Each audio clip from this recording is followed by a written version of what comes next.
గాలిలో మేడలు గట్టేటోడే, గంటకొక్క మాట మాట్లాడేటోడే. Hi friends, welcome to Bairi Agniteja YouTube channel. మీరు తమ్నెల్ అయితే చూసిరు కదా. తమ్నెల్ చూసిన తర్వాత మళ్ళీ వీడు ఏ వీడియోతో ఎవరిని తిడతారా అని చెప్పి మీరు అనుకుంటున్నారు కావచ్చు. నేను ఎందుకు తిడతానండి? ప్రజల్లో మంచి మనుషులు ఉంటే, నిజాన్ని నిజం లెక్క చెప్తే, నిజానికి వాస్తవానికి అవాస్తవానికి మధ్య వ్యత్యాసాన్ని ప్రజలకు చెప్తే మాకు ద్వేషం ఎందుకు వస్తుంది, కోపం ఎందుకు వస్తుంది? ఒక అమ్మాయి మీద దాడి చేసినందుకు నేను అది వీడియో తీసినందుకు మన బర్లకాడి ఇక మీద వీడియో తీసినందుకు చాలామంది ఫోన్లు చేసి బెదిరించి, తమ్ముడు నువ్వు ఇట్లా మాట్లాడు, తెలంగాణ సమాజాన్ని నువ్వు వ్యతిరేకించే అంత పెద్దోని కాదు అని చెప్పి చాలామంది ఫోన్ చేసిర్రు.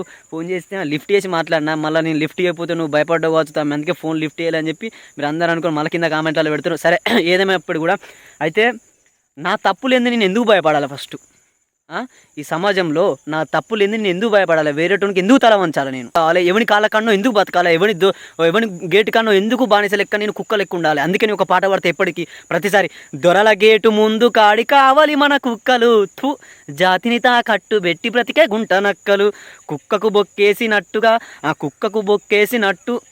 కుక్కకు బొక్కేసినట్టు నములుకున్న తీరుగా పదవొక్కటివ్వంగానే దొరల వగుడుతుండ్రు చూడు.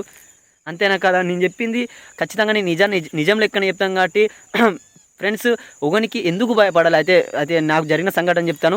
మీరు ప్రతి ఒక్కరు కూడా వీడియో స్కిప్ చేయకుండా చూడండి. నేను ఇప్పుడు మీకు ఒక వీడియో చూపిస్తాను. కింద కొండలను మొక్కుతే బతుకు రాత మారుతే సోదరా, నేను పెద్ద కొండనే మొక్కేస్తా పేదల రాత మార్చేయాలిరా. చూసిరు కదా ఫ్రెండ్స్, ఇది నేను పాడిన పాట. ఇందులో ఎవరికన్నా తప్పు అనిపిస్తే కింద కామెంట్ పెట్టండి. నేను చదువుకొని మళ్ళీ ఇది తప్పు అని చెప్పి సరిదిద్దుకొని మళ్ళీ మాట్లాడతాను. కానీ మన ఉట్టిగానే ఉత్తపుణ్యానికే నేను ఏదో పోస్ట్ పెడితే వాళ్ళెవరో నేను పెట్టిన 2 రోజుల తర్వాత పోస్ట్ తీసి దాన్ని మతాల కల్లించి, పార్టీల కల్లించి నన్ను నా పైన కేసు పెట్టి 15 రోజులు జైల్లో పెట్టి ఇదంతా ఎందుకు? అరే అవులాగా అగ్నితేజగా నీకు బుద్ధి ఉందారా? అవులాగా నువ్వు మాట్లాడే తప్పుడు అని చెప్పి సరిదిద్దుకోరని చెప్పి నాకు ఫోన్ చేసి మెసేజ్ పెడుతున్నావు. ఈమెయిల్కో, జీమెయిల్కో, వాట్సాప్కో, మెసెంజర్లోనో, ఎల్లోనో ఇన్స్టాగ్రామ్లో ఎల్లోనో మెసేజ్ పెడితే, ట్విట్టర్లోనో ఎల్లోనో ఒక దాంట్లో మెసేజ్ పెడితే నేను పద్ధతి మార్చుకుంటా కదా. ఉత్తపుణ్యానికి కేసులు పెట్టుడు, మనిషిని తీసుకుపోయి సావగొట్టుడు, ఇదంతా ఎందుకండి? అయితే ఇది ఇందులో తప్పేమని ఉందా? నా తప్పు లేని నేను అసలే భయపడా. తప్పుంటే మాత్రం కాళ్ళు మొక్కనే కూడా వస్తా, కానీ తప్పు లేకపోతే మాత్రం మన తలకాయ తీసాను ఫ్రెండ్స్. ఇది ఫ్రెండ్స్ ఇవాళ వీడియో. ఈ వీడియో ఎందుకు తీయాల్సి వచ్చిందంటే, నాకు విపరీతంగా ఫోన్లు ఇప్పుడు ఇంతసేపు చూపించిన వీడియో పెట్టిన తర్వాత మొన్నటి నుంచి విపరీతమైన ఫోన్లు ఎవడిస్తున్నాడో నా నంబర్ అర్థం కాదు, కానీ ఖచ్చితంగా రోజుకు ఎంత లేదని ఒక 5-6 ఫోన్లు వస్తున్నాయి. నేను లిఫ్ట్ చేస్తలేను. నీ అమ్మ వీని ఫోన్ మాట్లాడితే వాడు చక్కగా ఫోన్ చేసి, అరే బొమ్మ అది ఏడున్నవరా నువ్వు అంటాడు. నీ అమ్మ వాడెవడో తెలియదు, వీడెవడో తెలియదు నాకు. అరే నీ అవ్వ, ప్రజలు మంచిగా బ్రతకాల, మూఢనమ్మకాలు ఉన్నాయిరా ప్రజల్లో అని చెప్పి నేను పాట పాడితే, యాజ్ ఎ సింగర్ ఏ పాటనే పాడతా నేను, నా ఇష్టం. నేను ఒక గాయకుడిని.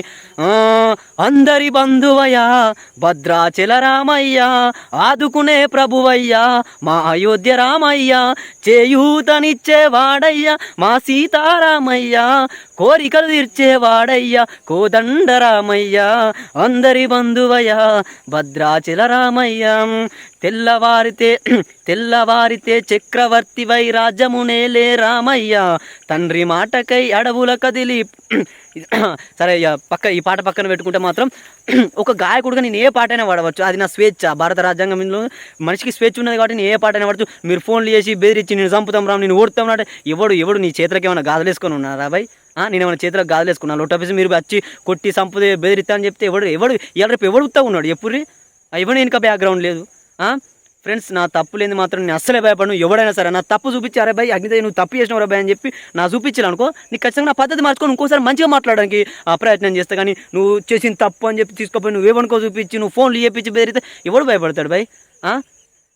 సరే ఫ్రెండ్స్, ఇది మాత్రం ఇవాళ వీడియో. ఖచ్చితంగా ఈ అమ్మాయి ఎవడో చేసే కథలకు మనం బలియావుడు, ఇక అది మనకు అదే అవుతుంది. కానీ మొత్తానికైతే మొన్న ఒక మిత్రుడు ఒక మాట అన్నాడు. ఏమనంటే, అరే హులేగా నీకు 2000 మంది సబ్స్క్రైబర్స్ ఉన్నారు, దానికి ఎంత పోజులు కొడతానో ఎందుకురా అని చెప్పి అన్నాడు ఒక మిత్రుడు. ఆడన్నాడు. అప్పుడు కోపం వచ్చింది. అరే వీడేంద్ర నన్ను ఇంత మాట అన్నాడు ఏంద్ర అని కోపం వచ్చింది. కానీ నాకు వెనుక తిరిగి ఆలోచించుకునేసరికి 2000 మంది సబ్స్క్రైబర్సే ఉన్నారు అని చెప్పి నేను మళ్ళీ ఒకసారి క్రాస్ చెక్ చేసుకున్నా. 2000 మందిని మనం 20,000 మంది చేసుకోలేమా? ఖచ్చితంగా కూడా మీరు కింద వాడన్న మాటకు ఖచ్చితంగా కూడా మీరు ప్రతి ఒక్కరు కూడా సబ్స్క్రైబ్ చేసుకోర్రి. 2000 మందిని 20,000 మంది చేసుకోర్రి. అర్థమవుతుందా? నేను ఏదో నేను చదువుకున్న సిద్ధాంతాలు అలా బుక్కులలో ఉంటే నేను మాట్లాడతా, చదువుకొని మాట్లాడతాం. కానీ ఉత్తగా ఆల్పాల్తిగా మన వాడు కూడా మాట్లాడినట్టు మన గాలిలో మేడలు కట్టేటోడే, గంటకొక్క మాట మాట్లాడేటోడే, అట్లాంటి మాటలు నాకు రావు. ప్రతి ఒక్కరు కూడా బైరియాగ్ని ఛానల్ని సబ్స్క్రైబ్ చేసుకోండి, లైక్ చేయండి, షేర్ చేయండి, సబ్స్క్రైబ్ చేయండి. ఓకేనా? బాయ్. మరొక వీడియోతో ఖచ్చితంగా డిసెంబర్ 30వ తారీఖు నేను జైల్లో పడ్డా కదా, ఆ వీడియో మీకు ప్రూఫ్తో సహా, నా ఎఫ్ఐఆర్ పేపర్లతో సహా, పోలీస్తో సహా, నేను ఏ జైల్లో పడ్డా, నేను ఎక్కడ మెడికల్ చెకప్ చేయించుకున్నా, నేను ఎన్ని రోజులు జైలు ఉన్నా అని చెప్పి ప్రతి ఒక్క వీడియో ఈ కెమెరా ముందు పెడతా, నా ఛానల్లో పెడతా. ప్రతి ఒక్కరు కూడా ఆ వీడియోని చూసి సబ్స్క్రైబ్ చేసుకొని, లైక్ చేసుకొని ఓకే అండి. బాయ్ అండి. మరొక వీడియోతో మళ్ళీ కలుద్దాం.